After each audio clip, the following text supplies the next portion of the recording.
All right. I want to call the Tuesday, July 28th Water Commissioners meeting to order. Do I have a second? Second. All in favor? Aye. Aye. Aye. Our first order of business is reorganization of the Water Commission. I'm taking nominations for chairman. I'll nominate Lee Jenkins to be chair. Anyone second? I'll second. Okay. All in favor? Aye. Aye. Okay, nominations for vice chair.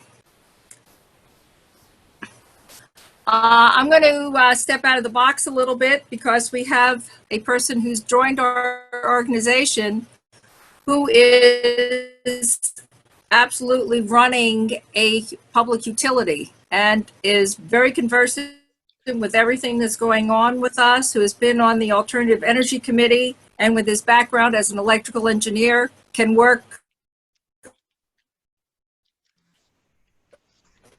very well with Woodard and Curran. And in case anything happens to me, I nominate Stephen Girardi as vice chair. Second? I could second myself. Okay, all in favor? Aye. Aye. All opposed?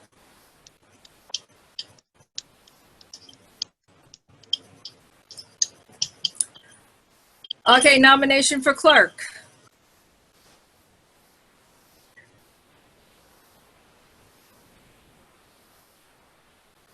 I'll nominate John. I nominate John. I second. All in favor? Aye. Aye. Aye. Thank you very much. We have a great board going forward. Next order of business is financials with Don. Can you? Air conditioning just turned on. Hopefully it doesn't sound too loud in the background. I just 1 second. I've got to call into meeting. I wanted to get on to meet Steve and welcome Steve to the board. Steve, very happy to have you here. Thanks for your willingness to volunteer on the board. I've got some conflicts I'm juggling, so I'll be calling in, but I will be attending to the extent I can. Thank you very much for the welcome. I appreciate it. Thank you. Sure. Thank you. Thank you. Okay, are we ready with Don now? All right. So here to discuss preliminary FY20 financials for the water department. We're looking in really good shape. Revenues, we have $175,000 surplus versus a budget. Even with COVID and everything going on, our user charges and capital recovery receipts came in really well. 97.2% for user charges, 97.23% for capital recovery. We had some surpluses in the sale of water to Linden Pond, about $23,000. I don't think quite as big as the surplus as last year, but still it's great to have a surplus in that account. System development, another $43,600. So I think overall a good revenue surplus of $175 going into the closeout. And Lee, as I mentioned to you before, these are preliminary. So we did just post June interest in the general fund. So as I've explained to the board before, usually what happens is at the end of the year, once all our investment income is booked, I do an allocation for the full year at year end. So in the next few weeks, I'll be doing that as well, which will add to that balance. Do you think it might be as generous as it was last year? I think so. We did really well this year. So fingers crossed. Again, I think last year was, what are we, about almost 20,000, I think? It was 17,000. Yeah, 17.5, I think. Yeah, so I'm hoping pretty close to that. Again, I won't really know until I get into it, but I should have that number very shortly. And then other than that, you know, I'll be doing my final reconciliations of cash and receivables. So I don't expect any big changes, or really any changes for that matter. So I think this is a pretty good estimate as of right now. excuse me, on the expenditure side, another great year. As you know, we've been great budgeting conservatively year over year, at least since I've been here. So pass off to you guys for the continued effort. The report I provided last Thursday is showing a surplus, a budgetary surplus of $145,000. It's great. Every surplus just adds to our retained earnings balance once I calculate that at year end. Part of my end of year process is going through open purchase orders, cleaning those out so that we have a pretty good carryover balance. So there's not a lot of unneeded POs that I'd have to clean up next year. So I spent some time with Brenda and actually cleared up another $78,000 of unneeded purchase orders. So right now, the actual surplus in the expenditure budget is $223,000. So even better. I didn't want to send that report right before this meeting. I didn't want to confuse anything, but I can send that after the meeting just so you guys can see the changes. Okay. That sounds really good. I just want to make a comment about Linden Ponds. I remember the summer before, they were having problems with their air conditioning during the summer, and that's why we were getting more revenue from them. You're right. And they corrected that. So that cut down on their water use. You got a good memory. Thank you. You know, I just want to make sure people don't realize that they're just not using water. Sure. Yep. Well, I want to also say that we're doing really well starting this year with our initial with considerably above last year. So we're off to a good start. And then we also have the project on 3A at Stop and Shop that we're going to be getting that development charge from this year, which will put us way above where we are. Your connection is horrible. So I think we've started the year off very well. Any other questions or comments? My connection? Yes. Uh-oh. Yeah. I don't know why, but All right. You want to continue on with ongoing projects? Okay. I don't know either because it looks like I have a good connection, but I'm going to move closer here on another device. I'll be right back. All right. If you guys are moving Let me to leave ongoing here. projects, I'm going to take off. Thank you for your time. Mr. Girardi, nice to meet you. And Yeah, thanks. Thank you. enjoy the rest of your Looking meeting. forward to it. thanks, Dawn. Yep. Hi, Dawn. Bye, Jason.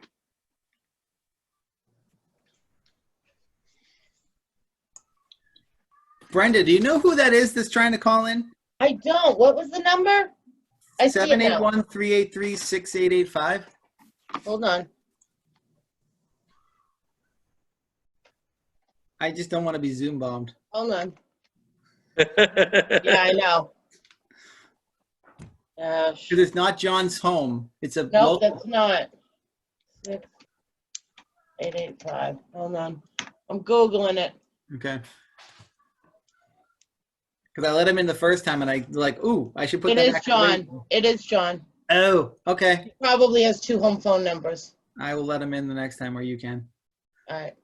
I'm the jerk who didn't put him back in. So I guess ongoing project starts for me, Elm Street pipe replacement. We've put that on hold to some extent, but in getting on the last call with Chris today, the selectmen have made the Elm Street corridor a project that they want to see move forward. So we'll be dovetailing that in as we were planning originally with that when we were looking at doing the grant application.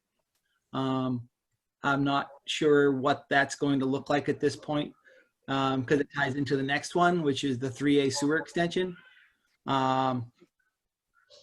We were originally going to do the Mass Works grant for Elm Street.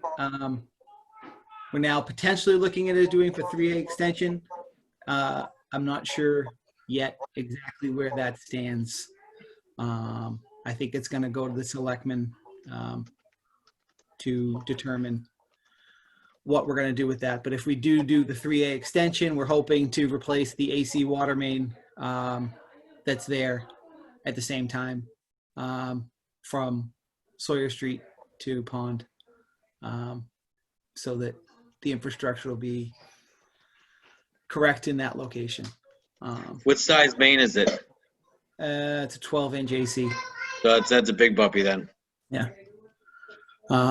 AC pipe is not an issue when it's underground. Realistically, it's not a healthcare issue.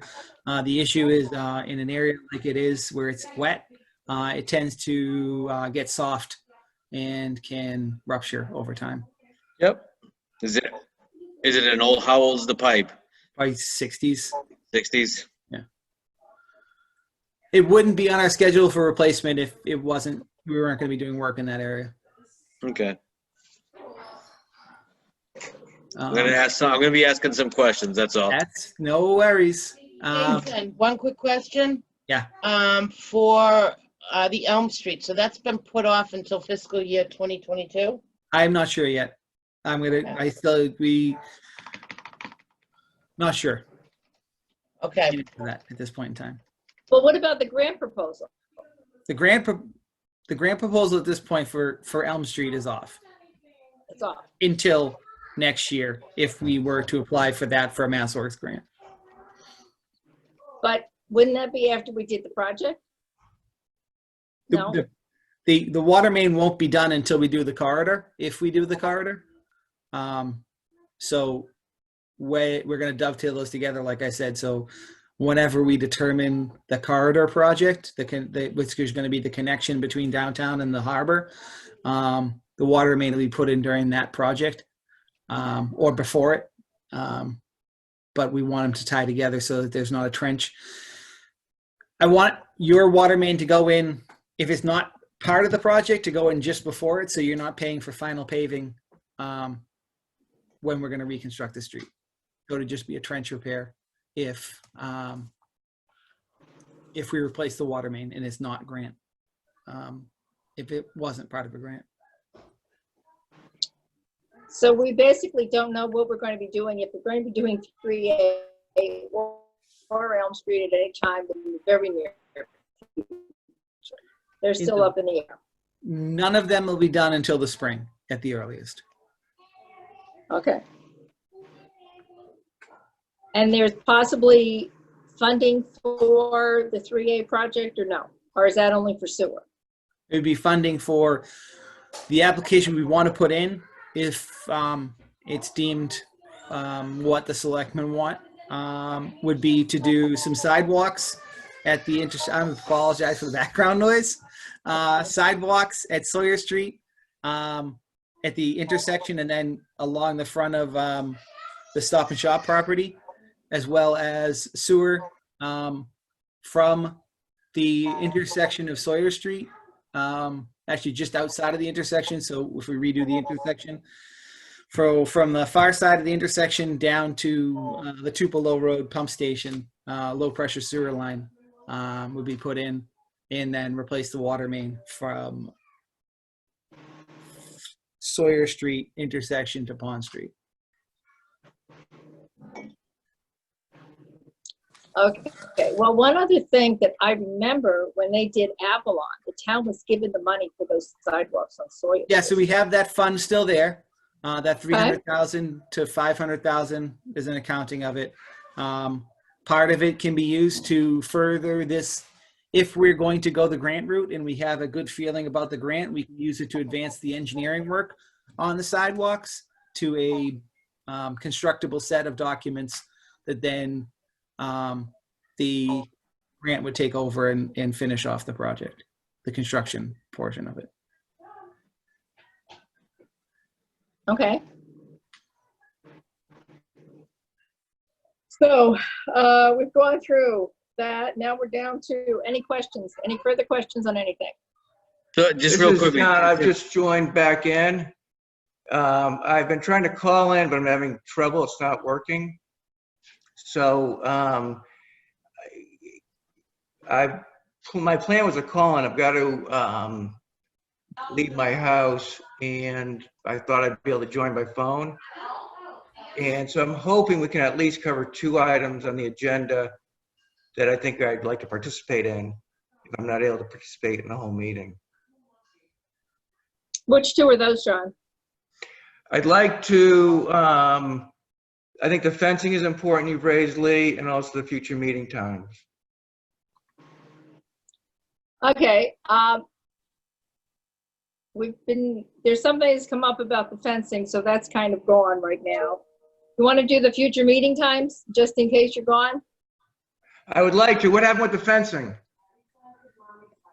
Well, The we're idea going on that, John, is it worth fencing in a property that you may shut down due to PFAS contamination? Okay, all right. No, I agree with it. I just thought it was an important Yeah. item to discuss, and so I appreciate the update.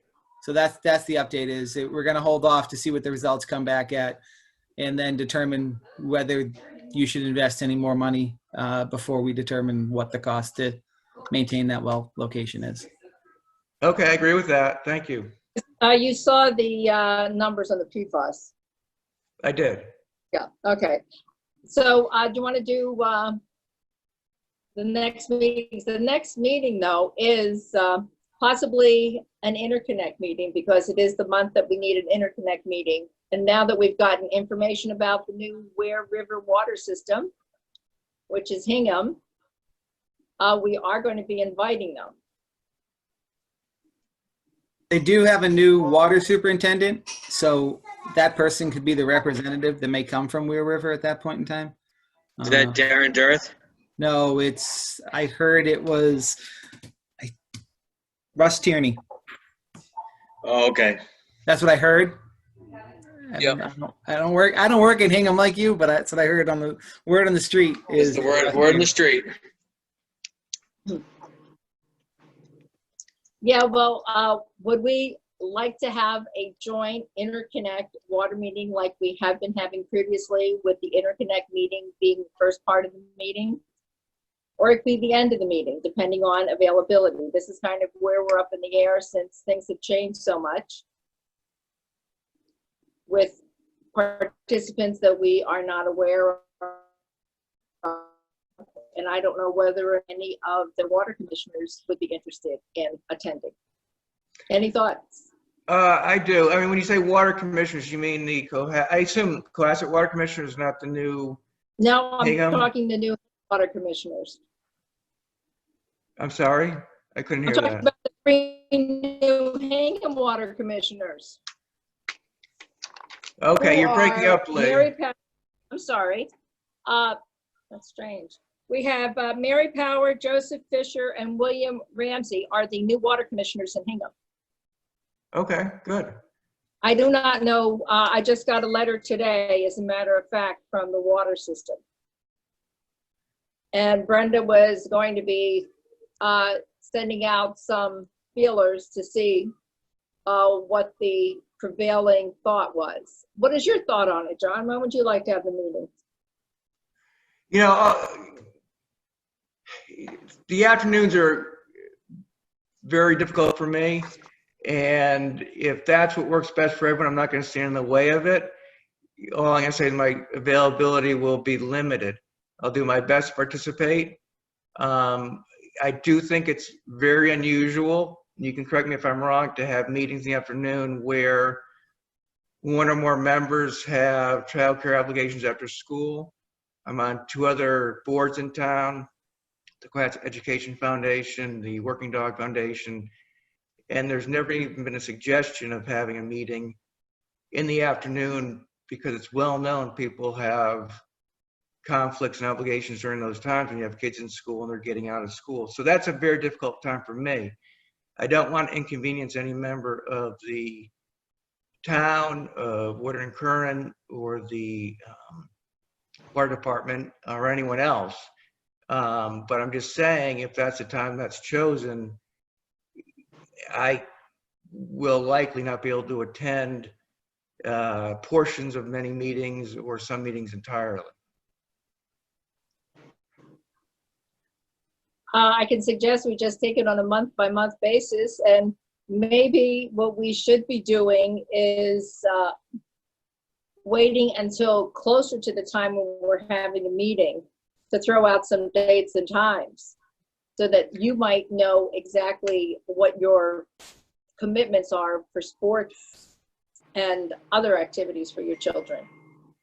And I would understand appreciate that. Yes. later too in Cohasset.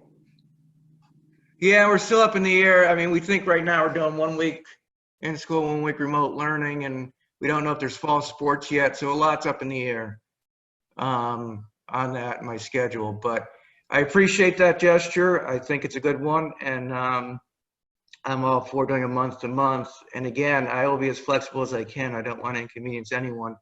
I would like to be an active participant of the commission.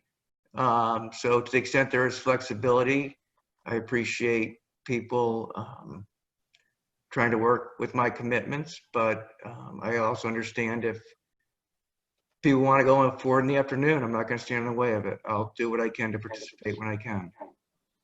Okay, well, I have a suggestion. Do we want to look at, see, Don left already. I was going to say mid-August, because typically that's when Don would come up with the financials, and that's when we geared our meetings. The only reason we had this meeting later is because of the end of the financial year. Typically, we have our meetings in mid-month.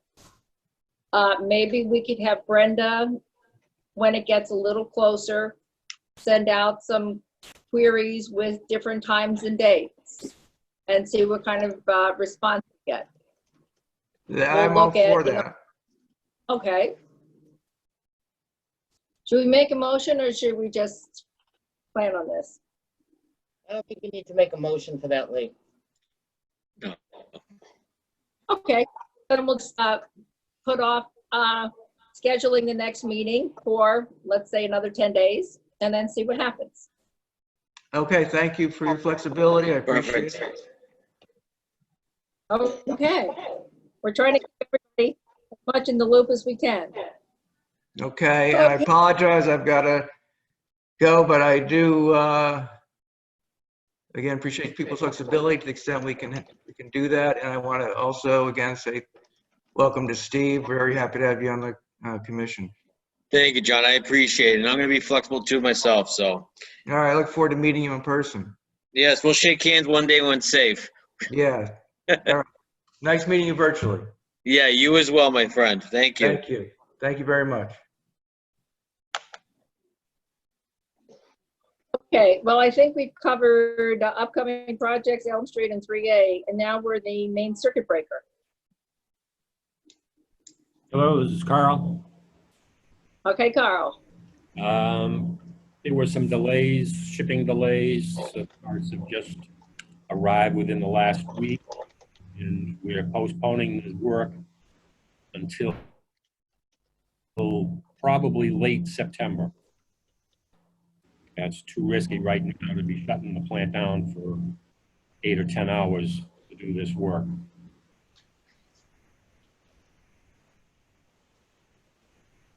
Okay. Anybody have any questions about that? Nope, I don't. Okay, upper roof replacement. Jason. Pretty much complete. They put the railings up, put the downspouts on. The last thing we're waiting on is the ladder up the side of the building for it to be complete. The ladder was done today, Jason. I was wondering. I thought it was going up today, but I didn't. I didn't pay attention on my way out the door. How could you miss it? Oh, good. Now we can have a christening party up there. Yeah, it's safe. You got handrails all around. Okay. Get some breeze off the pond. How about roof drains?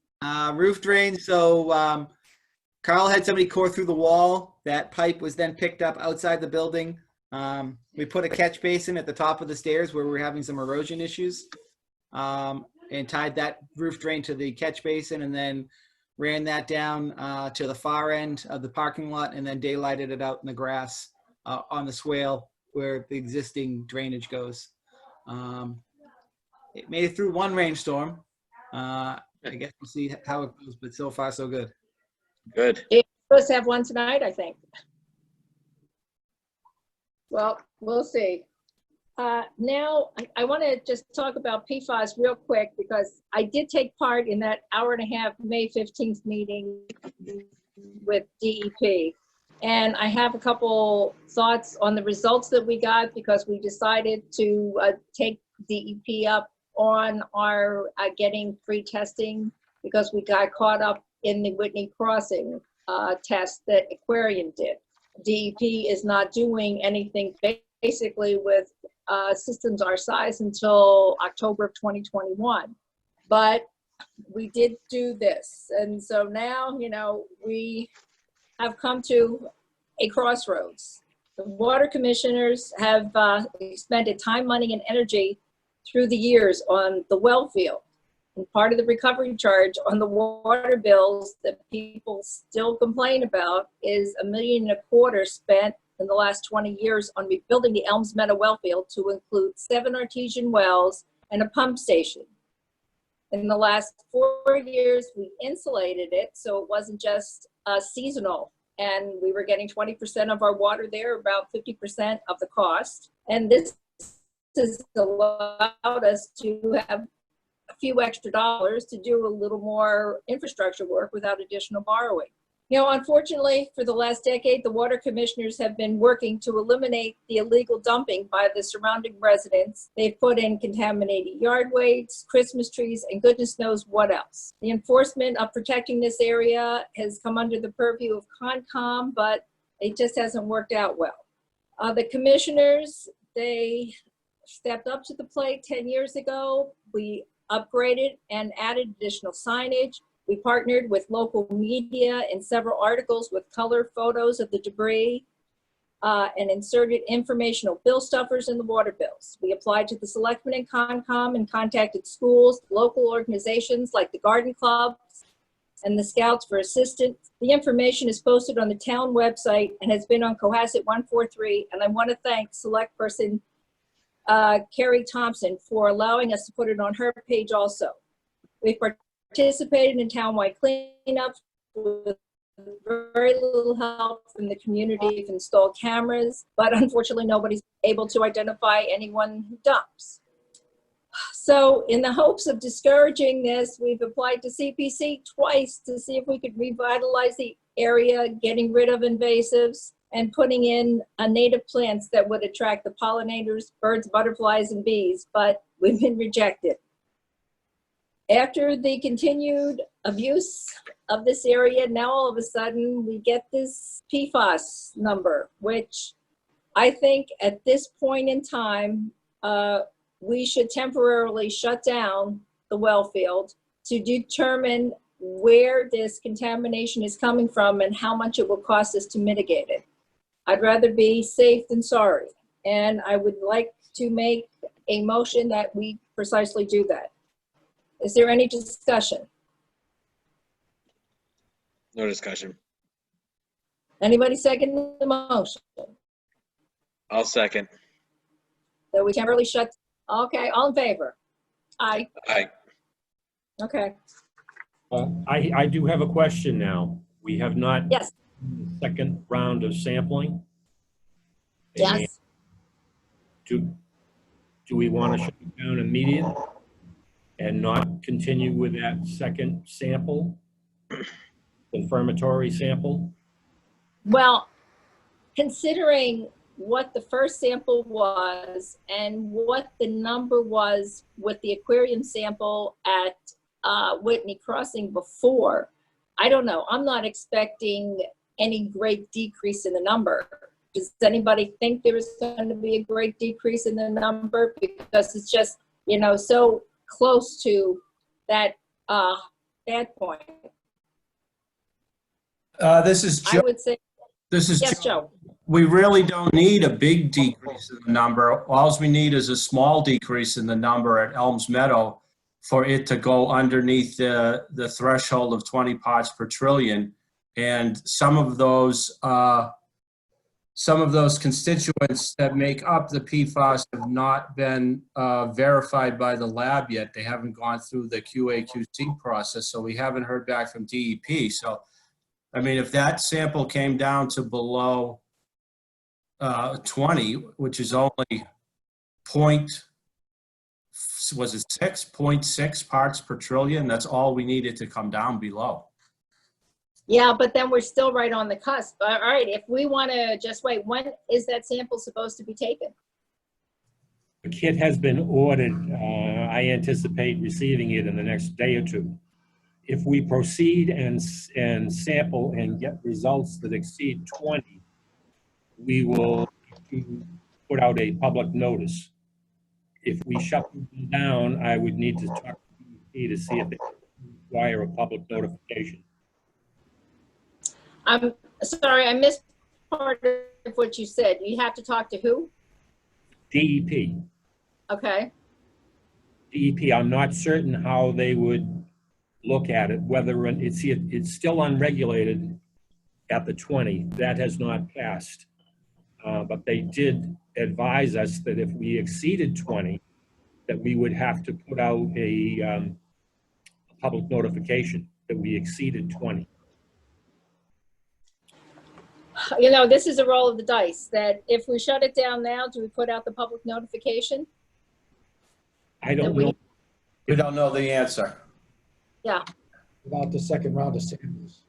If we go with the second round of samples and it exceeds 20, there's no question that there will be public notification. Do you have to public notify even if you shut the well down? Well, I don't know.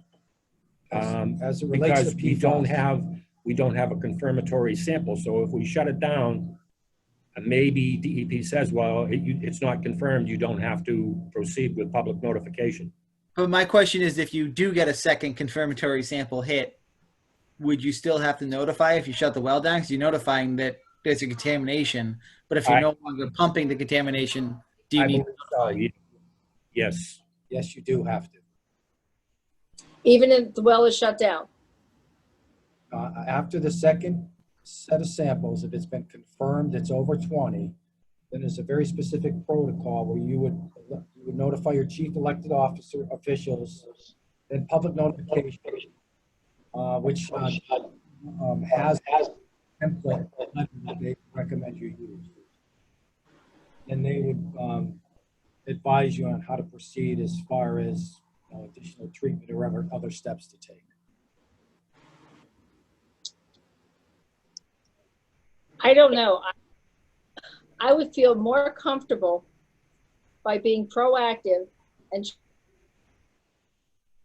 get down now and not rolling the dice and saying, well, it might come in under 20 because we are so close. And with it being that close to 20, we'd have to test again in 3 months and we don't know where it's going to be. And I don't think we're going to have any type of water shortage problem shutting it down, because previous to the last 4 years, we really never used it that much in the summer because the water level was so low.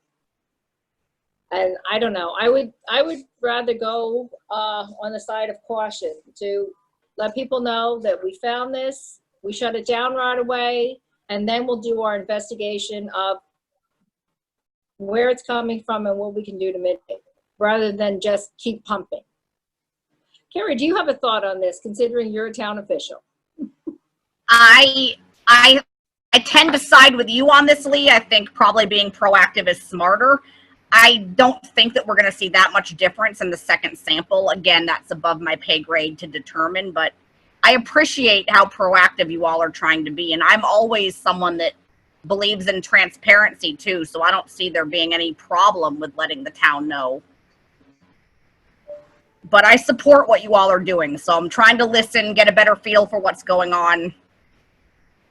You know, I just feel that since we got the high number and we are proactive in shutting it down and then investigating is, I don't know, the way to go. What do you think, Steve?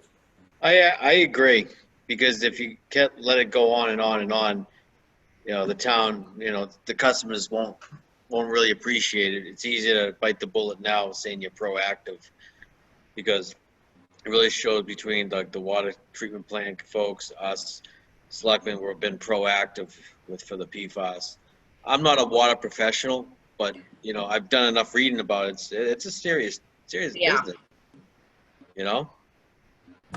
I think if we do shut it down, we should be doing some soil monitoring around the site too, around the train tracks. And because I know PFAS goes beyond, for at least in my world, I know it's an electrical cable that's direct buried and, The biggest, along the train tracks, and I know it uses fire retardant or waterproofing, but the most likely source of this contamination at the well field is the abandoned septic systems from the hillside flowing down into the meadow.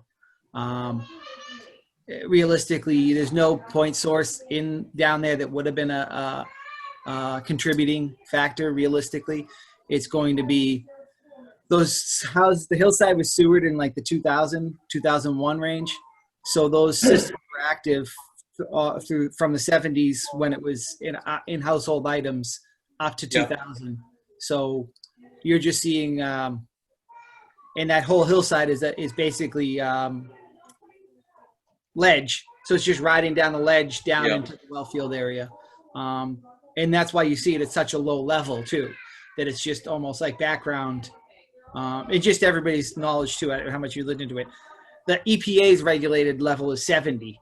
We're at 20. So the state's going to a higher level. Not that there's anything wrong with that, but you get to a detection limit of 20 is a pretty finite number. It's, as they say, it's grains of sand in a pool amount of stuff that you're trying to detect. So that can very easily have filtered down through the hillside and into the well field. That's the most likely source. That well's a direct feed into the mains in town, correct? It doesn't go through the treatment plant. Yes. So we would have to treat that water coming out of the well to get rid of that PFAS.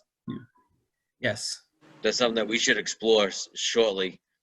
That would be the so as a follow-up to the GAC piloting, so we'll kick off that one. The piloting at the treatment plant, the one holdback on that at this point is the vendor, Calgon, who provides the GAC filtration piloting equipment. The equipment could be here today. The problem is their people can't be here to install it. Oh. Because of COVID.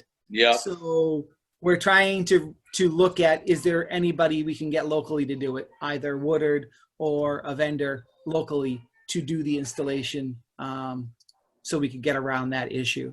We could take that GAC after we're done here and bring it down to Elms Meadow afterwards and run a smaller level of piloting there. It doesn't have to be as extensive because we're only looking at Elms Meadow. We'd only be looking at it for PFAS. At the big treatment plant, we're looking at it for THM removals or organic removal. Yep.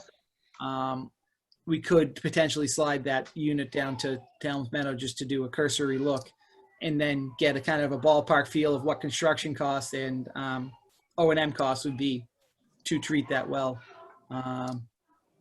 when the time comes.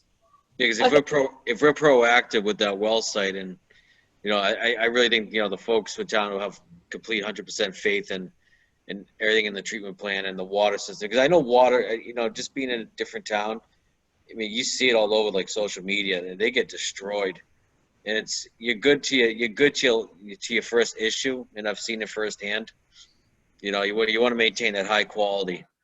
Steve, I think that's a good point. Sorry to interrupt. If you look at just even the posts on the Situate social media every day of what their water looks like, people care a lot about maintaining the level that we have in Cohasset. And I just think that infrastructure in general, so you all know, is really on the radar of the select board this year and in the future. And we really want to be able to time things correctly in terms of water, sewer, new construction, as Jason was talking about, getting this all worked out with Elm Street, the Elm Street corridor. It's definitely something that we all really are caring about and focusing on this year. So we're here to help you and support you, but I agree with what everyone's saying. Okay, well, something else, Jason, you were saying about the hillside.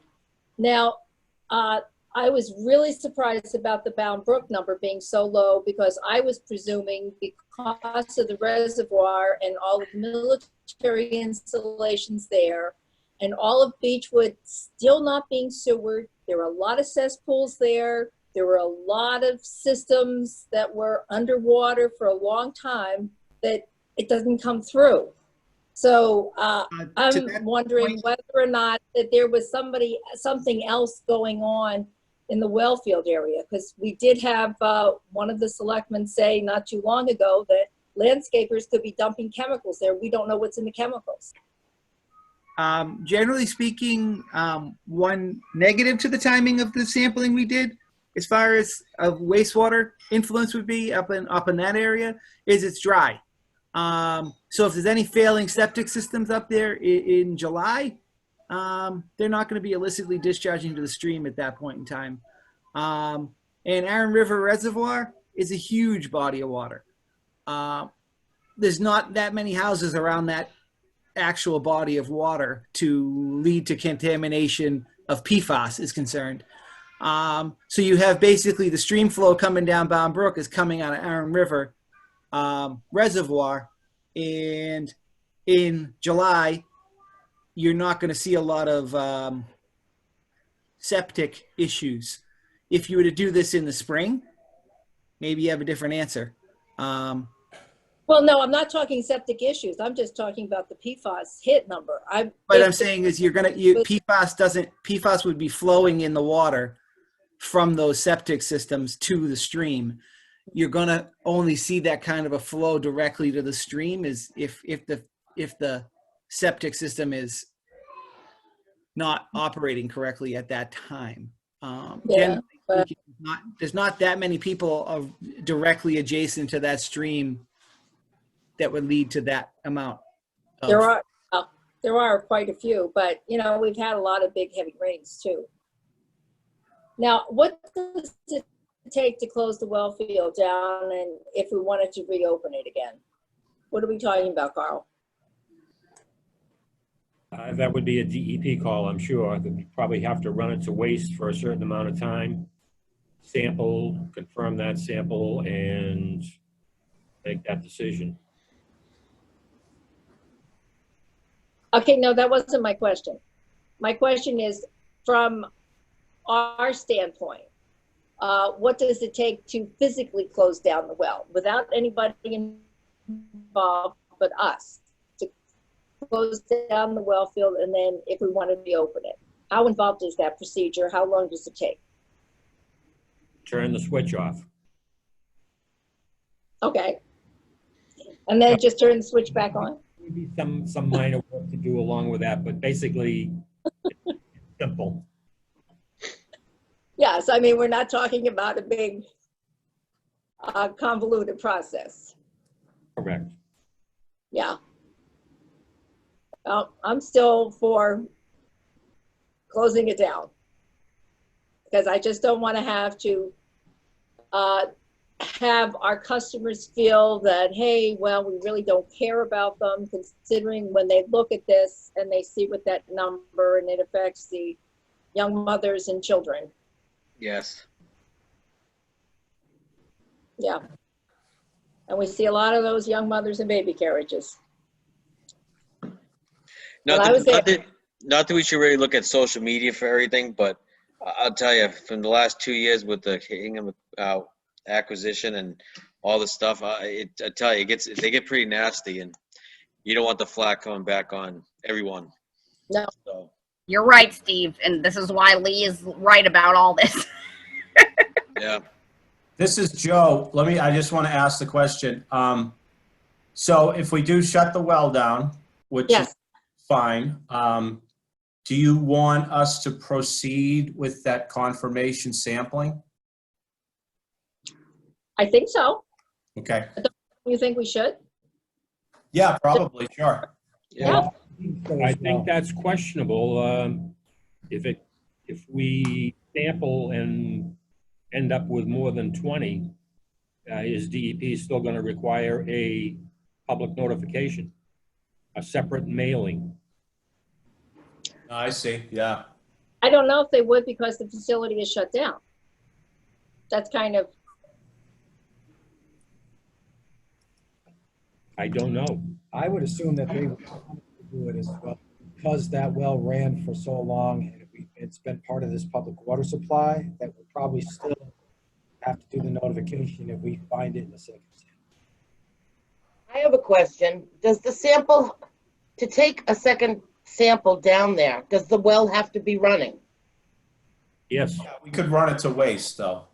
Okay, all right, because if we're gonna shut it down now, but we're gonna do a second set of sampling, you know, it would have to be run to waste and go through all of that. So I just want to make everybody aware of that too. Yep. Yeah, see, but I mean, it's still a roll of the dice that it's going to be less in the second set. I the agree. confirmed- That's the thing that really concerns me. I agree too. And I get an amateur question, but when you take the sampling, is just kind of bend down, put it in a tube, and that's it. I really don't know the answer. I would assume it's just grab some water and. no, Or you grab. there's a Mo- specific procedure to collecting this sample. Is it a mixture of soils with it, or? No, it's a water sample, but there's also a field blank that comes with, so that if there's any PFAS in the atmosphere that could affect the results, you are able to subtract that out by using the results from that controlled sample that they send along with the kit. Gotcha. Yeah, this is a tough one, Steve. There's specific sampling procedures with this like I've never seen before. Like, they don't want you to wear any type of waterproof clothing when you get the sample, because that can actually affect the results, because you're measuring down to such a small level in parts per trillion that it can just pick it up from the clothing that you have on, or the car that you get into, or a whole different number of things that can get in there from just the act of sampling. You know, not to bring electricity into the game, but you know, it's interesting that you have a feeder that goes through Aaron River, and that has all old insulation. That's kind of the DuPont years cables that they eventually drip off the wires that go over the water. I don't know if that makes a difference or not, but you know, like you have Wampatuck, all the old military cables. Again, those are, I pulled them up. Those are the old insulation that as old as my grandfather. Those were the old waterproofing cables. I just kind of curious about that. Hello?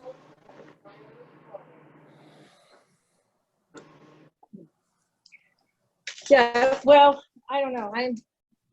I'm just nervous about it. And if it comes down lower, we can always open. Yeah. Yep. That is Okay, correct. so we all set on this now? Any other questions? We're going to proceed with the confirmatory sampling.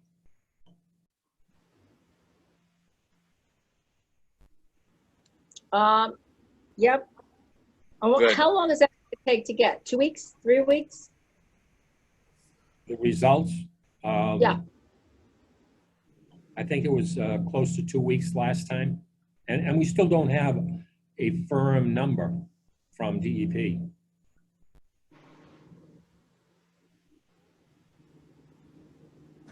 That's concerning that they're taking so long, considering this is, in their opinion, such a vital problem. But whatever. Okay, so let's continue on. Yep. Okay, facility study. So facility study was slightly put on hold due to COVID. We did have a kickoff finally a couple weeks ago. We're in data collection mode right now. And part of that is how I got to the second to the last item on this thing. During the discussions with Tetra Tech, they said, "Oh, we have all of your historic data in a spreadsheet." I said, "Oh, you do? Can I get a copy of that?" So we now have that all in house. And that's how I did the graph, the trending graph of TOCs. Mm-hmm. as they compile additional information that we're going to provide them, we're going to get it all electronically as well, so we can see how this compares over time. So that facility study is underway currently. Now, is that going to be affected at all by the GAC piloting? They'll How does tie together that in the end, they'll both tie together. So the piloting will be completed before the facilities study is completed, and they'll include the results of the pilot study report in the facility study report. And what are we looking at as an end date? December, December. Okay. Oops, sorry about that. I believe. Okay.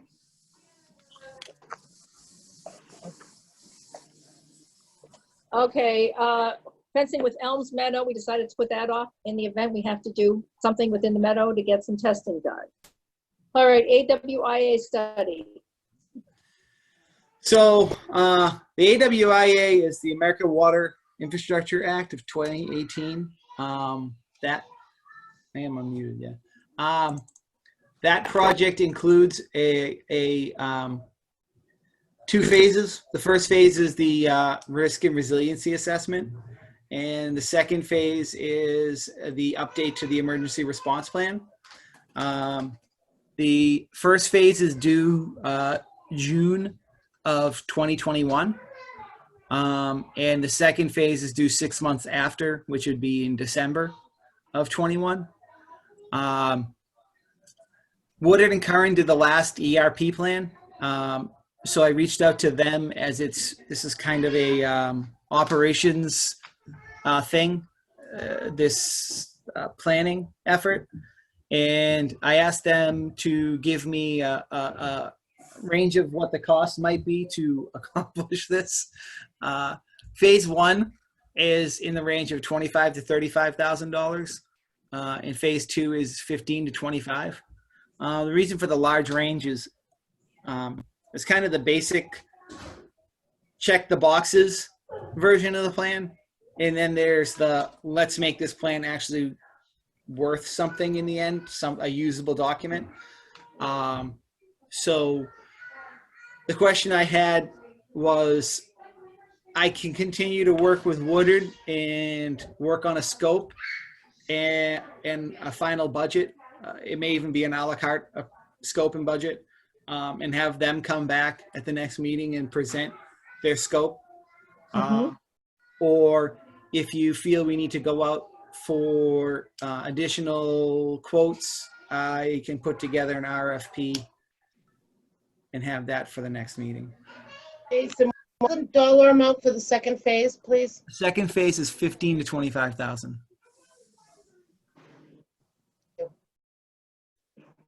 Okay, so you're saying that they had done work on the second phase previously? Yes. And it's really an operational thing. It's all about responding to issues with the infrastructure and doing bench, whatever you call it, tabletop exercises and planning tabletop exercises for the staff to do, including, I mean, Glenn and the fire chief and those people as well. But it's really almost an extension of operations, these two plans. So the best people to do it would probably be Woodard, given their knowledge of how they currently are dealing with emergency response planning. Well, considering what we went through with the rate study, taking someone new in, I would go with Woodard. Me too, 100%. Okay, so I will work with them and get a final proposal. It'll be a little bit of an a la carte because you can select, like, do we want to do some additional work on cybersecurity or et cetera? And we'll have an a la carte project approach for you guys for the next meeting. And I'll have somebody from the engineering side in to present that to you guys for final approval. If you guys heavily into the IT with the SCADA and whatnot, yeah, you really, it's just my opinion, and You should look at the cybersecurity scope as well. That's becoming a really big thing now. Yeah. So that was the big, so in the, this is what the EPA requires. They didn't require like a full cybersecurity analysis and whatnot. So that's one of the things that we think we should do. And so that's why we'll present it that way at the meeting. Okay, this will get you, you can, if you do 25,000, the EPA won't ask you any questions, neither will DEP. But these other things really should be done, and it's up to you guys to say, yes, you should do them or not. So we'll come up with that for the next meeting and be ready to present to you guys. Okay, I know I've been reading more and more articles about hacking the SCADA of utilities Yes. for the size. We should have put the military grade encryption that Nate Redmond wanted. Bite your tongue. Okay, anything else? That's the EAP one. Standing ovation award. That must be for me. You got it. I'm gonna let whoever's doing that from Woodard. Yeah, I'll take this, Fred, unless you want to. No, go ahead, Joe. What's that? No, it's all yours. Okay. So if you remember the events of last summer, which I am happily slowly forgetting, when we lost, unfortunately, one of our great employees passed away, and then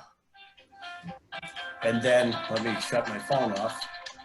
And then we had another one just give a 2-week notice and retire shortly thereafter. We were only left with one operator at the treatment plant, and that was Jonathan Loja, who had only been there for 6-7 months at the time. And so he really took the brunt of operating that plant. I managed to get some help from some part-time operators that I have to help him out. But he was essentially sleeping, eating at the plant, he very rarely left. And you know how busy it gets in the summer. In the summer, I don't know if you're aware, Steve, but in the wintertime, that plant might run only 6 hours a day. And in the summertime, it can run to 20, 22 hours a day. I believe it. It's demand. Yeah, and so he really went above and beyond doing his part to serve the people of Cohasset and the customers of the water system, and to Woodard and Curran as well. So we have a couple of honor awards that we can nominate people for, and one of them is called the High Five Award, which is an award that you get a monetary gift and some recognition for something that you did that kind of went above and beyond the call of duty. And at the end of the year, they look at all of those High Five Awards, and they pick a few to nominate for the Standing Ovation Award, which is recognized by the whole company, and you get a nice bonus. You get a nice little certificate and that kind of thing to just acknowledge what you have done for, water treatment as a whole, for customers, for the company, for the town that you represent. And Jonathan was fortunate enough, his High Five Award was chosen as the best one company-wide, and he got the Standing Ovation Award that he was recognized for when we have our annual Founders Day celebration in June, I think it was. So that was nice. It was so well deserved by him, because that was not a fun spot to be in. He'd only been there for 7 months, and he kind of was just thrown into the position as lead operator just because he was the last man standing, so to speak. So it was nice that he got that kind of recognition from the company, and I just wanted to make the board aware of that. That's Well, amazing. To Jonathan, I think that we also, if you guys could just write up something for us, we should put it on the website, and maybe Carrie, if she wants to put it on her website. so people can understand what quality of employees Woodard and Curran is giving the town of Cohasset. That's a great idea, Lee. I agree, great idea. Yes. That, God bless them for doing that, that's, I mean, that can be frightening in a way too, just being thrown in there with that, little experience and survive that. That's amazing. It really Yep. is. That's very honorable. Yeah, it was frightening, and it wasn't like, this plant is not an easy plant to run, as Carl and Fred can tell you. It's a beast, and some plants are much easier to run than this one. This one is not. It's difficult, and there's a decision you have to make every day. And he was just kind of thrown into that position. And made, responsible for making these decisions that he wasn't too sure about. He just was trying to remember stuff that he had absorbed from the two older employees who are no longer there. And he just picked up the mantle and with a little help from, and I mean a little, because he did most of the work, with a little help from a few other people, managed to keep that plant going until people finally stopped watering their lawns sometime in late September. I tell you, you should write something about small, and we can send it to the Cohasset Mariner too, because people do read that stuff and people look at that stuff. That's really good.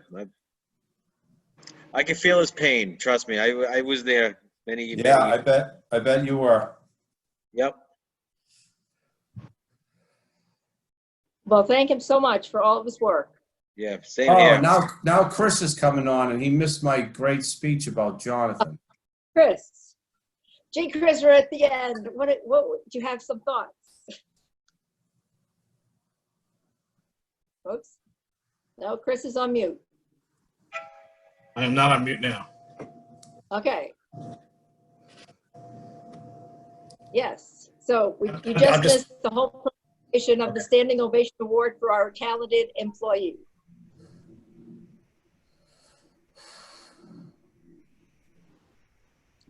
All right, next we have the graphing results. We went over that already, and so everyone's going to be seeing those graphing results, and we can discuss that at subsequent meetings, and maybe even just taking people like us who don't really know anything, but we might have questions to stimulate ideas.